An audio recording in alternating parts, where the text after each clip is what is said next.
Hey there, folk and folkettes. You're listening to an episode of The Daily Riff, the official podcast of the Discord server. You guessed it, Riff-Off. If you aren't a part of our merry band, click the link in the description below to join, as we don't bite. And if you're feeling generous, do subscribe to help us out. And with that, we thank you. Now, on of the regularly scheduled programming.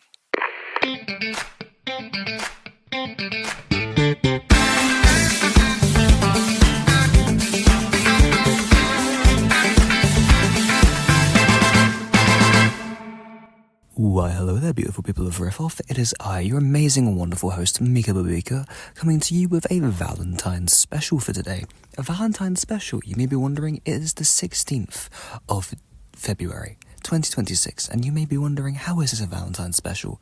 Well, Valentine's was on the weekend, so we kinda can't exactly go back there, can we, and, record an episode. But for those wondering, it is the 125th episode of the Daily Riff. That is a lot of episodes. If only most podcasts could get to 125. Oh, this one's better than most other podcasts. But anyways, with that being said, shall we be moving on? My friends, foes, and rivals, let us move on to the headlines for the 16th. So, Iron Lung earns $40 million in the box office. Markiplier's new film, Iron Lung, has managed to take over the #1 spot in the box office since the movie's release on January 30th. This is an ongoing battle with Sam Raimi's film, Send Help, which was released the same day. Not only did they manage #1, but with $3 million spent on the production, they are projecting around $10 million in the box office. The movie managed to quadruple box office sales, leading to the movie to earn $40 million. And now, next up, we have the Ponyo exhibit opens in Los Angeles. A new exhibit opened in Los Angeles' Academy Museum themed around Studio Ghibli's Ponyo. You now get to experience the world inside Ponyo, including all of the whimsy and wonder that you can find in the movie. The exhibit shows the wonder and creativity that went into the film's creation, including over 100 pieces donated directly from Studio Ghibli, leading to a magical experience going through the museum. Honestly, I'm a Studio Ghibli, whatever. I'm a fan, and that sounds pretty interesting. But with that being said, we hope you enjoyed the headlines, and we will be moving on. Well then, folks and folkettes, those in between the binary of gender, we will be moving on now. Of course, to Carrie's corny joke. Well, there's the doorbell, my friends. And so, with that being said, it is Valentines. That is Valentines. Now enter that into the bot center for 1,500 experience, and of course 1,000 Riff coins for the troubles of listening. Now then, dear viewers and listeners, shall we be getting prepared for another wave of laughter with Carrie's corny jokes? Howdy, this is... Ash? What are you doing on my segment? Don't be silly. Well, I guess that kind of is your job. But, my point is that today is our segment. Our segment? Ash, have you lost it in that junk drawer of yours? No, Carrie, my cheese is in fact still on my cracker, though yours seems to have slid off into the Rift Studios hub, never to be seen again. Okay. So if you want to be the jokester today, you got absolutely anything about jesters? Well, actually, jesters were employed by monarchs and paid wages like other court officials and had the right to mock nobles, like we do with Slick, but they wouldn't face any punishment. This protection was called the Fool's License, and wait! That's not why we're here. Okay then, the great and almighty Ashling! Why are we here? Well, jokester, I'm glad you asked. Slick has hired us to make a Valentine's Day themed segment. Obviously, because we're his favorite employees. Ooh, Valentine's Day. Hey, Ash, what flowers get the most kisses on Valentine's Day? Oh, God, I've run into a joke. I surrender. Back away!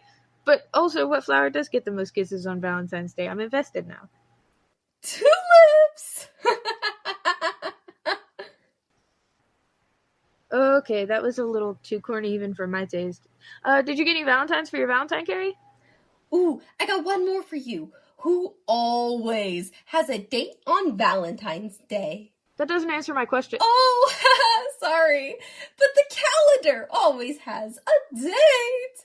Or maybe it's just Ash and Mika always having dates too. Carrie, shut up! Fun facts about Valentine's Day. Oh, yes, carry on. So Valentine's Day is linked to Saint Valentine, but historians believe that there were actually multiple martyrs named Valentine. One legend says he secretly married couples when marriage was banned for soldiers. The oldest Valentine was actually written in 1415 by Charles, the Duke of Orleans, to his wife when he was imprisoned in the Tower of London. The poem still exists today in the British Library. Red roses that we see on Valentine's are actually associated with the Roman goddess of love, Venus, and that's why they became the go-to romantic flower. Whoa! You got another fun fact in there for the crowd? Well, actually, Valentine's is the second largest card-sending holiday in the United States, after Christmas, of course, with over 145 million cards exchanged each Valentine's Day. Wow! Hey, I should give out joke cards for Valentine's Day. How are you supposed to take up space on that? Knock knock, who's there? And check out the Riff Studios hub? Because, obviously everyone should go into that forum and give suggestions for the junk drawer in your jokes. Yes. Please go check out the Riff Studios hub in the Discord community server Riff-Off under the category Community.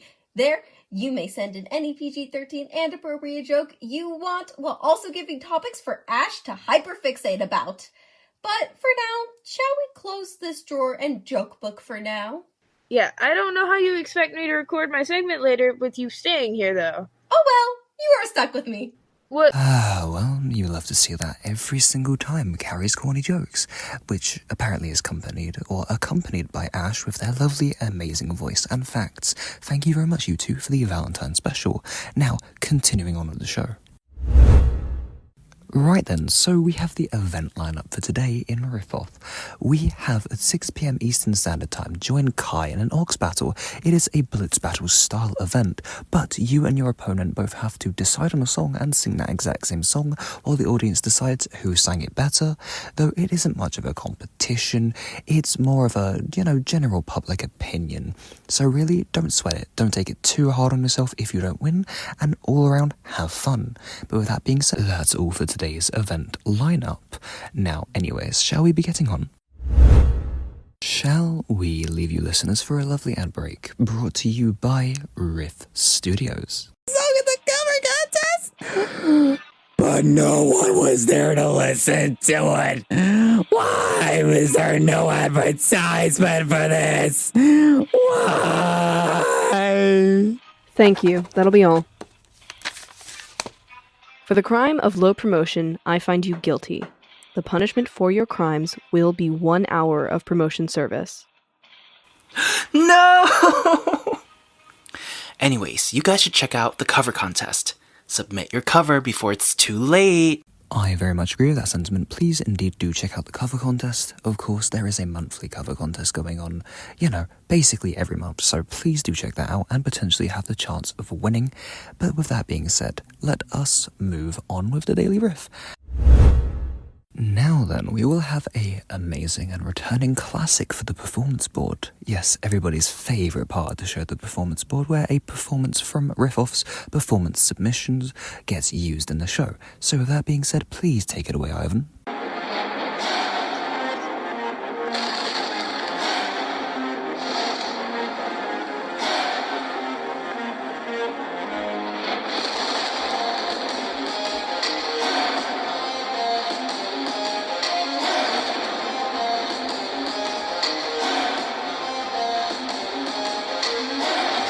Pride is a damsel in distress, hiding away where only I can undress her. Trial she cannot to confess. In the end, it's all the same once I apply all the pressure. Time to bring her through the ringer. Show her I'm the judgment call, the one who makes her kingdom fall. Lightning wielder, use and yield her. Show her what she can't conceal, for true nature will be revealed. Tell me, Odysseus, if I were to make you choose the lives of your men and crew, your road, why do I think they'd lose? Enlighten me, king of Ithaca, since hunger was far too great. I wonder who take the weight of the damned and suffer a gruesome fate till the thunder bringer here to ring your ears until you're deaf with fear and spear you while your death is near. Lightning wielder here to yield your time, for you have passed your prime. Sublime you for your act of crime. Choose. Someone's gotta die today, and you have got the final say. You or your crew.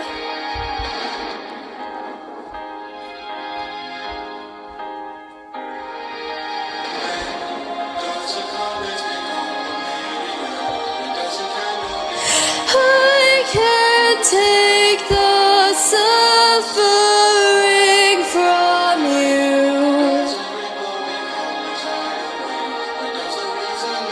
Let me take the suffering from.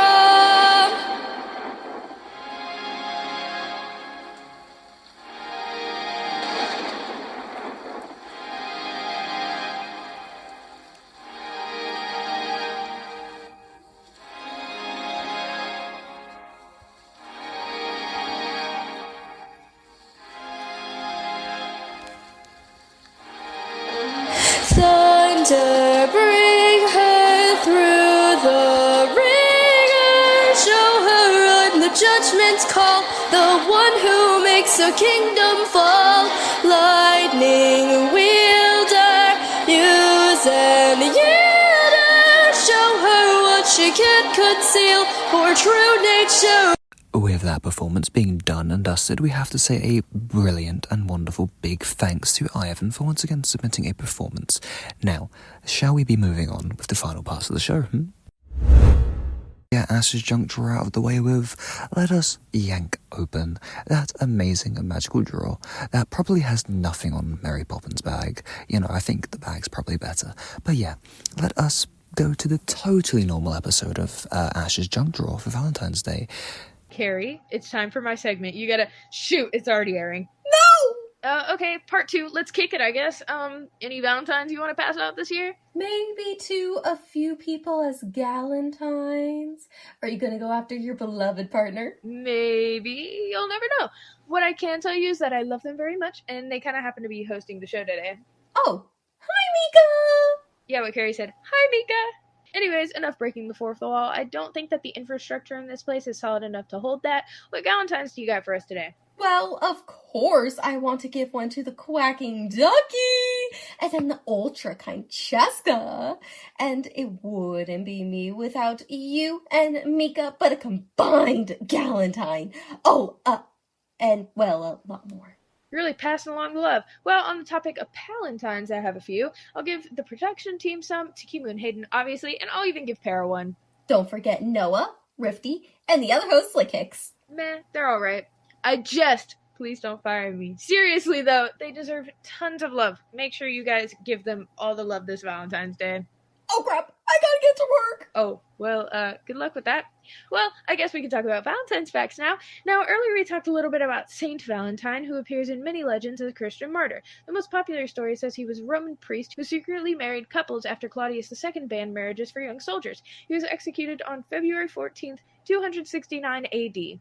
That's definitely not morbid at all. Some historians believe that Valentine's Day evolved from Lupercalia, a Roman fertility festival celebrated in mid-February. In the 5th century, Pope Gelasius I is said to have replaced it with St. Valentine's feast day. The association between Valentine's Day and romance grew in medieval Europe. English poet Geoffrey Chaucer, who is one of my personal favorite writers, connected the day with courtly love in his poem Parliament of Fowls, written in 1382. And after all this, it wasn't until about the 1900s that Valentine's Day expanded and became one of the biggest holidays for retail spending and across the world. Fun facts, in the 1800s, not all Valentine's cards were sweet. Some people sent insulting cards called vinegar valentines to mock or reject someone. Savage, but very Victorian coded. Now, this one might shock you, or not. Cupid wasn't always cute. Cupid started out in Roman mythology as a mischievous and even dangerous god who could make people fall in love against their will. So not like the little chubby baby that we see and know today. Valentine chocolates were actually invented in 1861 by Richard Cadbury, who introduced heart-shaped chocolate boxes. And while I would love to tell you so much more, it appears as though we've run out of time. Time to close the drawer for the time being. Thank you to the jokester, Carrie, for your lovely contributions to the madness today. And thank you to our lovely host, Mika, my wonderful love and Valentine. And hopefully next time, on Wednesday, I'll see all of you back here to find some more treasure amongst Ash's junk drawer once again. And on behalf of the jokester, handing the mic back to you, Mika. Well, thank you very much for that, Ash and Carrie. That was just an amazing Valentine's special. I very much appreciate that. But as per usual, though, this is where we come to the end of the Daily Riff. This has been episode 125 of the Daily Riff. I have been your magnificent, marvelous, magical host, Mika Babika, signing off for now. So, shall we play the outro?